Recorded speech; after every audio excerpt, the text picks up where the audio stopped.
Today I'm going to show you a simple lighting setup for an indoor single-camera interview. Look for other installments of this series where I discuss the shot, sound, and interviewing techniques.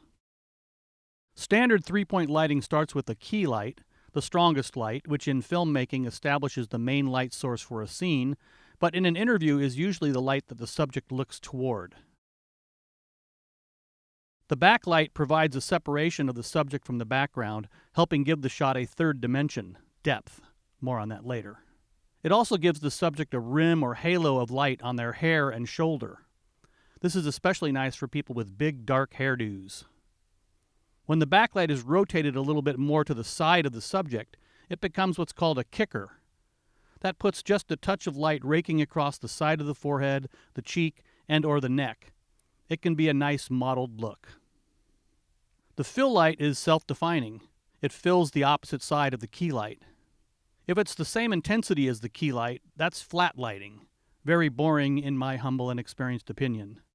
Often the fill light is not a light. It's a white surface, usually foam core, to reflect light. Or you could just go without a fill light for a more dramatic look. Regardless of how you choose to light your interview subjects, here are a few rules of thumb I like to live by. Don't use the overhead lighting at your location. Top light is fugly, and you have no control over where it goes. You should be controlling all the light. So turn everything off and start the process. Soft light is better than hard light. Here's direct light. Harsh, hard shadows, glaring. You can see the hot spot. Ugly for sure.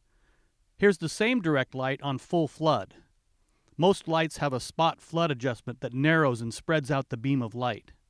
Much nicer, but still a bit harsh. You can add diffusion to the barn doors to soften the light. There are several thicknesses of diffusion.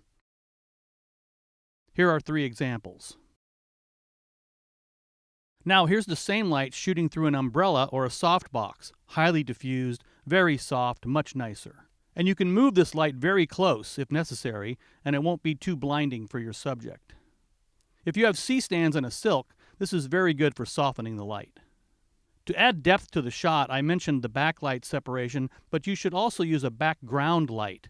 Splashing a little light on the background helps create that third dimension, and you'll certainly want to do that if the background is relevant to the subject material.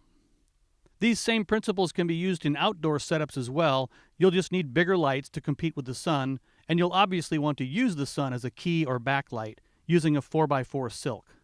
So that's all I have today on lighting. Look for other parts of this series where I discuss the shot, sound, and interviewing techniques.